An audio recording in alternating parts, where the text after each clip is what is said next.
സ്ത്രീകളുടെ ശബരിമല എന്നറിയപ്പെടുന്ന ക്ഷേത്രമാണ് ചക്കുളത്തുകാവ്.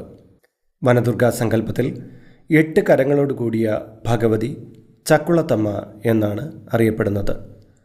അമ്മയ്ക്ക് ഭക്തർ സർവസ്വവും അർപ്പിക്കുന്ന പുണ്യദിനമാണ് വൃശ്ചിക മാസത്തിലെ തൃക്കാർത്തിക.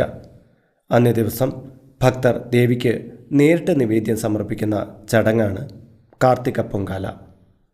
അന്നപൂർണേശ്വരിയായ ഭഗവതിക്ക് മുന്നിൽ ഇഷ്ടകാര്യസിദ്ധിക്കായി സ്ത്രീകൾ മാത്രം സമർപ്പിക്കുന്ന ചടങ്ങ് എന്ന പ്രത്യേകത കൂടി ഇതിനുണ്ട്. 7 or 9 ദിവസം വ്രതമെടുത്തോ തലേന്ന് ഒരിക്കലോടെയോ പൊങ്കാല അർപ്പിക്കാം. ഇത്ര ദിവസത്തെ വ്രതം എന്ന നിഷ്ഠ ഇവിടെയില്ല. എന്നാൽ ഭക്തന് അവന് ഉചിതമായ രീതിയിൽ വ്രതം കൈക്കൊള്ളാവുന്നതാണ്.